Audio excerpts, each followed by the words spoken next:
Directly है, ठीक है। और तकरीबन 8 पेज का एप्लीकेशन फॉर्म है और इसके अंदर कुछ चीज़ें हैं, जैसे देख लो चेकलिस्ट कितने 2 करोड़ रुपए तक के लिए क्या है और सारी चीज़ें क्या है। डॉक्यूमेंट्स के तौर पे मैं दिखाना चाहूँगा इंपॉर्टेंट सेगमेंट, क्योंकि डॉक्यूमेंट तो जैसा कि आप देख सकते हैं कि यहाँ पे आपके सामने यूनियन बैंक ऑफ इंडिया की ऑफिशियल वेबसाइट खुली हुई है, जहाँ पे हम लोग एमएसएमई एलिजिबिलिटी के अंदर है। एमएसएमई मतलब होता है माइक्रो स्मॉल मीडियम इंटरप्राइजेस, और यहाँ पे एलिजिबिलिटी मतलब ये चेकआउट किया जा रहा है कि अगर आपका बिजनेस एमएसएमई के अंदर आता है और अगर आपने एमएसएमई रजिस्ट्रेशन सर्टिफिकेट भी बनवा रखा है, तो सवाल ये आता है कि आपको लोन दिया जाए या ना दिया जाए, उसकी एलिजिबिलिटी को चेकआउट भी किया जाता है। तो एलिजिबिलिटी को चेकआउट करने के काफ़ी तरीके हैं। ये देखा जाता है कि आपका बिजनेस माइक्रो इंटरप्राइज में आता है, स्मॉल इंटरप्राइज में आता है या मीडियम इंटरप्राइज में आता है। अगर इन तीनों सेक्शन के हिसाब से देखा जाए, उसी हिसाब से आप लोन अमाउंट को आवेदन कर पाओगे। और यही सारी चीज़ों के ऊपर हम जो है आज की वीडियो में बात करने भी वाले हैं, देखने वाले हैं कि कैसे आवेदन करेंगे हम लोग यूनियन बैंक ऑफ इंडिया से एमएसएमई लोन। यहाँ पे किसी अमाउंट की हम लोग बात नहीं करते, लेकिन हमें आपको एक जो एग्जांपल के तौर पे यूनियन बैंक ऑफ इंडिया का ही एक वेब पेज है यूनियन एमएसएमई सुविधा करके,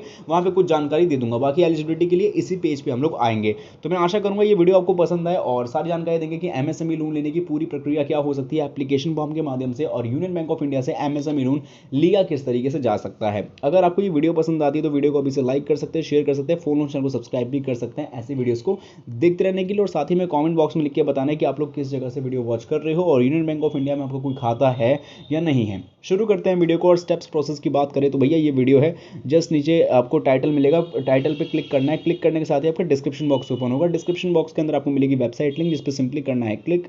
अब जैसे ही आप लोग वेबसाइट लिंक पे क्लिक करते हैं, सीधा पहुंच जाएंगे योजनापॉलिसी.com की ऑफिशियल वेबसाइट पे। यही वेबसाइट की लिंक आपको डिस्क्रिप्शन बॉक्स में मिली होगी। यहां पहुंचने के बाद आपको क्या करना है कि मेन्यू बार का आपको ऑप्शन मिलेगा, सबसे पहले इस पे करना है क्लिक। क्लिक करने के साथ ही आपको मिलती है यहाँ पे कैटेगरी। अब ये जो कैटेगरी आपके सामने ओपन हो रखी है, इसके अंदर देखो आपको एमएसएमई लोन का सीधा साधा ऑप्शन मिल जाएगा। एमएसएमई लोन के ऑप्शन पे क्लिक करना है। अब क्लिक करने के साथ ही आपके सामने फिर से कैटेगरीज काफी देखने को मिल जाएगी, सॉरी कंटेंट देखने को मिल जाएंगे। अब इस कंटेंट के अंदर आप देखो तो बहुत सारे बैंक जो एमएसएमई लोन देते हैं उसकी लिस्ट आपको बराबर देखने को मिल रही होगी। तो ऐसे केस में, क्योंकि हमें यूनियन बैंक ऑफ इंडिया से एमएसएमई लोन लेना है, अगर आपको टॉप पेज पे मिल जाता है तो अच्छी बात है। अगर नहीं मिल पाता, स्क्रॉल करने पे भी काफी मशक्कत करने के बाद नहीं मिल पा रहा क्योंकि कंटेंट बहुत सारे हैं, तो आपको परेशान नहीं होना है और ज़्यादा टाइम नहीं देना है। आपको मेन्यू बार में फिर से चले जाना है और आपको सर्च के बटन पे क्लिक करना है। यहाँ पे आपको टाइप करना है यूनियन एमएसएमई और इतना कीवर्ड डालने के बाद सिंपली करना है सर्च। यूनियन एमएसएमई डालने के बाद जस्ट आपके सामने रिजल्ट आएगा कि यूनियन बैंक ऑफ इंडिया से एमएसएमई लोन अप्लाई कैसे करें। इस वीडियो के अभी बता देता हूं कि यहाँ पे एमएसएमई लोन अप्लाई करने के दो माध्यम हैं, ऑनलाइन भी और ऑफलाइन भी, और इस वीडियो में हम ऑफलाइन के ऊपर ज़्यादा फोकस करने वाले हैं।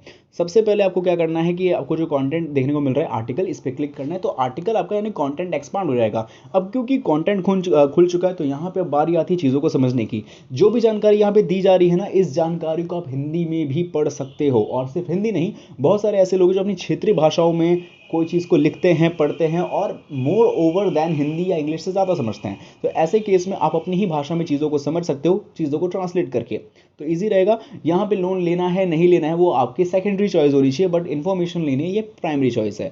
तो यहाँ पे बता दूँ बात किस किस बारे में की गई है, ताकि आपको इस आर्टिकल को वाकई में पढ़ना चाहिए। पहली चीज़, एमएसएमई लोन लेते वक्त में आपको लोन अमाउंट कितना मिल जाएगा। अब मन में बहुत सारे सवाल होते हैं, 10 लाख से ज़्यादा मिल जाएगा, 5 लाख से ज़्यादा मिल जाएगा, 5 करोड़ तक मिल जाएगा, 50 करोड़ तक मिल जाएगा, बट एग्जैक्टली अमाउंट कितना है और बैंक्स कितना यहाँ पे एक्स पर मैक्सिमम दे सकती है असेसमेंट के हिसाब से, वो देखने वाली बात है।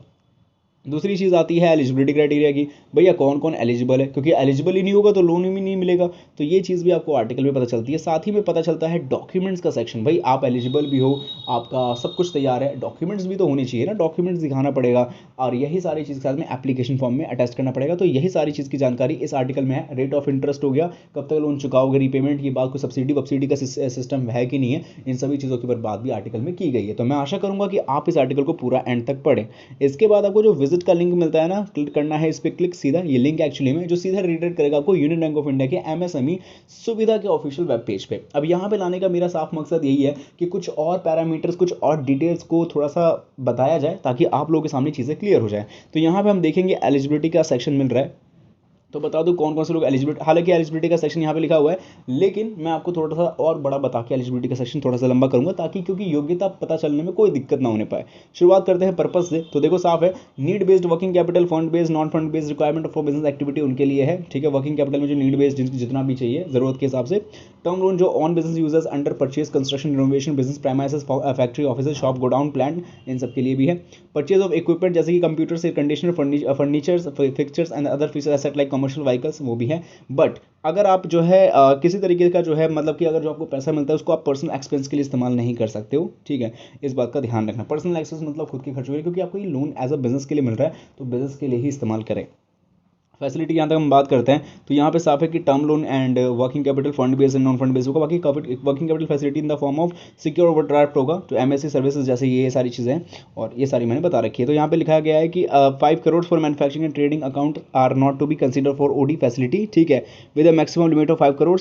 मतलब सॉरी, एक बार बता देता हूँ, जैसे कि लिखा है साफ साफ कि working capital facility in the form of secure overdraft OD to MSME service enterprises जैसे कि hospitals, education institution, professional like doctor, CA etcetera with a maximum limit of 5 crore, यहाँ समझना। And manufacturing and trading accounts are not be considered for OD facility, ठीक है, तो ये बात का ध्यान होना चाहिए। बाकी क्वांटम की बात करूँ तो ओडी वालों को तो 5 करोड़ तक का ही मिल रहा है, बाकी मैक्सिमम 50 करोड़ तक का है और मिनिमम 10 लाख से शुरुआत होगी लोन की। मार्जिन एफबीडब्ल्यूसी 20% ऑफ स्टॉक है, एनएफडी क्या है और टर्म लोन क्या वो देख लेना। बाकी रीपेमेंट जो है वर्किंग कैपिटल टर्म लोन का जो बता रखा है, और ये एग्जैक्टली सच बात भी है कि जो भी लोन आपको डिस्बर्स किया जाएगा वो बैंकिंग पॉलिसीज के हिसाब से दिया जाता है और बैंक ही तय करता है कि रेट ऑफ इंटरेस्ट क्या हो सकता है, रीपेमेंट क्या हो सकता है और कितना लोन दिया जा सकता है एज पर योर असेसमेंट, आप कितने एलिजिबल हैं। बाकी सिक्योरिटी कवरेज और बाकी सारी चीज़ें आपके सामने क्लियर है। एक चीज़ रह गई है वो है एलिजिबिलिटी, जो मैं आपको दिखाना चाहूँगा। और एलिजिबिलिटी के लिए जो है यहाँ पे मैं आपको दिखा दूँ कि एमएसएमई एलिजिबिलिटी है। तो यहाँ सेगमेंट देख लो एक बार। All an enterprise shall be classified as micro, small and medium enterprise on the basis of following criteria. देख लो कि कौन सा बिजनेस आपका माइक्रो में आता है, कौन सा स्मॉल में, कौन सा मीडियम में। Where the investment in plant and machinery or equipment does not exceed 1 crore rupees and turnover does not exceed 5 crore rupees, वो आते हैं माइक्रो इंटरप्राइज में। और ये मतलब एक तरीके का बताया जा रहा है कि आपका जो है बढ़ना नहीं चाहिए, 1 करोड़ से ज़्यादा नहीं होना चाहिए। मतलब where the investment in plant and machinery और ये equipment does not exceed 1 crore rupees and आपका टर्नओवर जो है वो 5 करोड़ से ज़्यादा नहीं होना चाहिए इन माइक्रो इंटरप्राइजेस। इस तरीके से स्मॉल वालों को बोला गया है, वही investment in plant and machinery या इक्विपमेंट के केस में कि does not exceed 10 crore rupees and turnover does not exceed 50 crore rupees. और मीडियम वालों के लिए बोला गया है does not exceed 50 crore rupees in your आपका investment in plant and machineries जो भी है, और टर्नओवर जो है वो 200 मतलब कि डज नॉट एक्सीड 250 यानी 250 करोड़ तक नहीं एक्सीड होना चाहिए। बाकी composite criteria of investment and turnover classification है जो आप इसको पढ़ सकते हो। और बाकी किन किन को ये लोन मिला जा सकता है, मैंने बोला कि एमएसटी यानी मैन्युफैक्चरिंग सर्विस ट्रेडिंग में काम करने वाले एक फॉर्म सेक्टर्स वालों को इजीली लोन मिल जाएगा। और ये सारी चीज़ें हैं कि यहाँ पे जो आप मैन्युफैक्चरिंग सर्विस है, ट्रेडिंग एक्टिविटी जैसे कि क्लासिफाइड अंडर एमएसएमई है, अगर आप इसके अंदर आते हैं तो डेफिनेटली आप एलिजिबल हैं एमएसएमई लोन को लेने के लिए। और इंटरप्राइज जो है यहाँ पे है कि जो भी देख लो एक बार ध्यान से कि एक्टिविटीज़ जैसे कि real estate activities are not eligible for financial under का। इस बार लोगों को लगता है कि ये भी इसी के अंदर आता है, ऐसा नहीं है, ठीक है। बाकी एमएसटी कैटेगरी में समझा दी है। अब बारी आती है एप्लीकेशन फॉर्म की।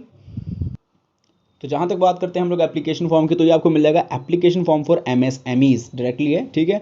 और तकरीबन 8 पेज का एप्लीकेशन फॉर्म है और इसके अंदर कुछ चीज़ें हैं जैसे देख लो चेकलिस्ट कितने 2 करोड़ रुपए तक के लिए क्या है और सारी चीज़ें क्या है। डॉक्यूमेंट्स के तौर पर मैं दिखाना चाहूँगा इंपॉर्टेंट सेगमेंट, क्योंकि डॉक्यूमेंट्स के ही बिहाफ पे लोन मिलेगा। तो देखो आपके पास आइडेंटिटी प्रूफ वाले डॉक्यूमेंट, ये मैंने बता रखा है, कई बार बता रखा है, और voter I D card, pan card, Aadhaar card, driving licence, passport, ये सब चीज़ें। इसके अलावा आपका जो है signature in identity from present bank और प्रॉपराइटर है ना, प्रूफ ऑफ रेजिडेंस दिखाना होगा like electricity bill, telephone bill, और अगर आप जो है रेंट पे तो rent agreement, property receipt, tax दिखा सकते हो, है ना।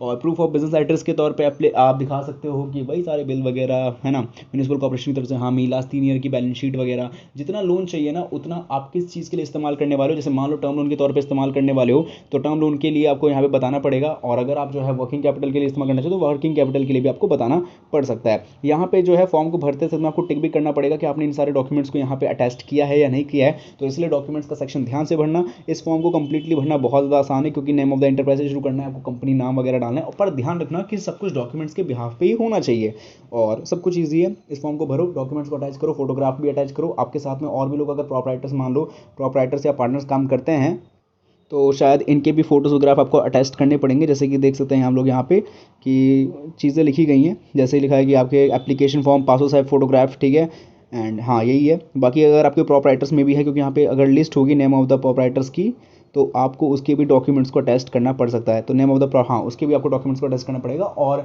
यही सारी चीज़ें सबको डॉक्यूमेंट्स के हिसाब से आपको फिलअप करना है। तो मैं आशा करता हूँ ये वीडियो आपके लिए काफ़ी हेल्पफुल रही हो। सब कुछ डॉक्यूमेंट्स को अटैच करके फॉर्म को फिलअप करके सबमिट कर देना यूनियन बैंक ऑफ इंडिया के ब्रांच पे। कोई सवाल है, कोई कंसर्न है तो उनसे ऑन द स्पॉट पूछ सकते हो। बाकी मेरे से कोई सवाल है कॉमेंट में आके पूछ सकते हो।